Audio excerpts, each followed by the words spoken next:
Déjame empezar con algo sencillo. ¿Alguna vez has escuchado a un niño decir yo no sabo o se cayó solo? Y en automático pensaste, este niño habla mal. Pues no. Spoiler importante, ese niño no está hablando mal, está aprendiendo a pensar. Hoy vamos a responder una pregunta clave. ¿Cómo aprende y cómo desarrolla el lenguaje un niño? Para eso nos vamos a apoyar en dos gigantes de la psicología del desarrollo, Jean Piaget y Lev Vygotsky. Quédate hasta el final porque hay una verdad incómoda que casi nunca se dice. Empecemos con Piaget. Piaget decía algo muy claro, el niño no copia el mundo, lo construye. Para él, el lenguaje depende del desarrollo del pensamiento. Primero el niño piensa y después habla. Según Piaget, los niños pasan por etapas del desarrollo, no es por capricho. Hay cosas que simplemente no pueden entender todavía, aunque se las expliques 20 veces con dibujos y paciencia infinita. El cerebro aún no está listo. Pensemos en un ejemplo cotidiano. Un niño camina y dice, el sol me sigue. Desde la lógica adulta, eso no tiene sentido, pero para el niño sí lo tiene. Piaget diría, no es un error ni una fantasía absurda, es pensamiento egocéntrico. El niño todavía no puede separarse de su propio punto de vista para entender que el sol no gira alrededor de él. Ahora piénsalo tú, ¿has escuchado a un niño explicar algo que suena completamente ilógico? Pero él lo dice con una seguridad impresionante. Exacto, eso no es ignorancia, es una mente en construcción. Ahora cambiemos de enfoque, porque aquí entra Vygotsky y dice, alto ahí. El lenguaje no espera el pensamiento, el lenguaje construye el pensamiento. Para Vygotsky, aprender no es un proceso solitario, es un proceso social. El niño aprende hablando con otros, con sus padres, con sus maestros, con otros niños. El lenguaje primero aparece afuera en la interacción y luego se vuelve interno en forma de pensamiento. Vygotsky propone un concepto clave, la zona de desarrollo próximo. Dicho fácil, es todo aquello que el niño no puede hacer solo, pero sí puede hacer con ayuda. Imagina esta escena. Un adulto le muestra un dibujo a un niño y le pregunta, ¿qué animal es? El niño responde, wow. El adulto dice, sí, es un perro. El perro ladra. Para Vygotsky este pequeño diálogo no es solo conversación bonita, es pensamiento formándose en tiempo real. El adulto está prestándole palabras al niño para que luego él pueda pensar con ellas. Ahora dime algo y respóndete con honestidad. ¿Cuántas cosas aprendiste solo por escuchar cómo hablan otros? Exacto, muchas más de las que aprendiste completamente solo.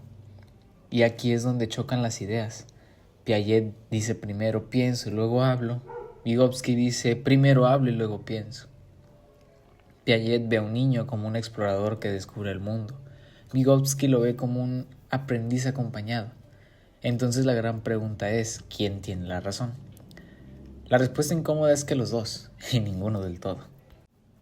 Y aquí va mi postura crítica. Piaget subestimó el peso brutal del entorno, del lenguaje y de la cultura. Vygotsky, por otro lado, idealizó demasiado la ayuda del adulto, como si siempre estuviera disponible y fuera perfecta. Hoy sabemos algo más realista. El niño aprende pensando, hablando, jugando, equivocándose, imitando y repitiendo. El lenguaje y el pensamiento no van en fila. No es uno primero y luego el otro. Van en círculo. Se empujan mutuamente todo el tiempo. Así que la vez que escuches a un niño hablar mal, no lo corrijas de inmediato. Escúchalo. Porque en esa frase mal dicha, en ese error, hay un cerebro aprendiendo a entender el mundo. Y eso no es solo un problema, es exactamente como debería ser. Ahora, algo importante que casi nunca se explica bien, los errores en el lenguaje infantil no son fallas, no son estrategias mentales. Cuando un niño dice yo no sabo, no está improvisando al azar, está aplicando una regla lógica. Si yo digo yo como, yo hablo, entonces yo sabo. El niño está generalizando patrones. Eso es pensamiento activo, no falta de inteligencia. De hecho, cuando un niño deja de cometer esos errores, muchas veces es porque dejó de experimentar y empezó a imitar sin comprender del todo. Aquí vale la pena detenernos un segundo y preguntarnos algo incómodo. ¿Cuántas veces los adultos interrumpimos ese proceso por querer corregir demasiado rápido? Decimos, no se dice así, o está mal, repítelo bien, y sin querer cambiamos exploración por miedo al error. El lenguaje no se fortalece con corrección constante, se fortalece con uso, con ensayo y error. Otro punto clave es entender que el lenguaje no aparece de golpe, aparece por capas. Primero está el llanto, luego los balbuceos, después las palabras sueltas, más tarde las frases cortas y finalmente el lenguaje complejo. Y aquí algo importante: que el niño hable poco no significa automáticamente que tenga un problema. Hay niños que hablan poco pero entienden mucho, otros que hablan mucho pero entienden poco. El error es medir todo solo por lo que escuchamos.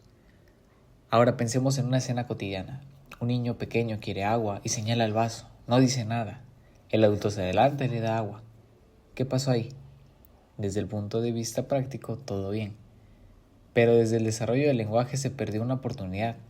No porque el adulto sea malo, sino porque muchas veces no sabemos que el silencio también comunica. Pero no desarrolla vocabulario.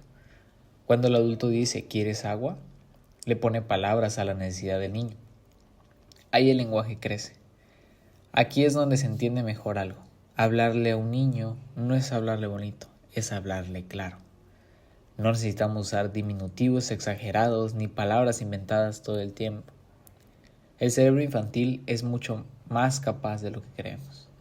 Un niño puede aprender palabras complejas si están bien contextualizadas. No aprende palabra por palabra en sí, aprende por la experiencia asociada a esa palabra. Ahora, quiero que te hagas esta pregunta. ¿Qué pasa cuando un niño crece en un entorno donde casi no se le habla? No donde no se le quiera, sino donde no se le conversa. La evidencia es clara, el lenguaje se empobrece, no porque el niño no pueda, sino porque nadie le prestó palabras. Y prestar palabras no es hablar sin parar, es dialogar, responder, escuchar. Aquí va otro mito que vale la pena romper. Hablarle mucho a un niño no lo confunde. Lo que confunde es hablarle sin sentido, sin contexto o sin interacción. Un niño puede escuchar conversaciones de adultos y aprender muchísimo, siempre que haya conexión emocional. El lenguaje sin vínculo es ruido, el lenguaje con vínculo es aprendizaje. Y ahora viene algo clave para cerrar con fuerza. Hoy los niños no aprenden lenguaje solo de personas, aprenden de pantallas, de videojuegos, de videos cortos, de canciones repetidas. Esto no es ni bueno ni malo por sí solo. El problema no es la tecnología. El problema es cuando sustituyes el diálogo humano. Ningún video le responde a un niño cuando hace una pregunta inesperada. Ninguna pantalla ajusta su lenguaje al ritmo emocional del niño. Eso lo hace otro ser humano. Así que si tuviéramos que quedarnos con la idea central, esta sería: el lenguaje no enseña como matemáticas, se construye como una relación. Se construye la conversación, en el error, en la repetición, en la paciencia. Un niño aprende a hablar como aprende a pensar, probando, fallando y volviendo a intentar. La próxima vez que escuches a un niño hablar raro, lento, diferente, no pienses enseguida en déficit. Piensa en proceso, porque el lenguaje no es una meta, es un camino. Y cada niño lo recorre a su propio ritmo. Muchas gracias.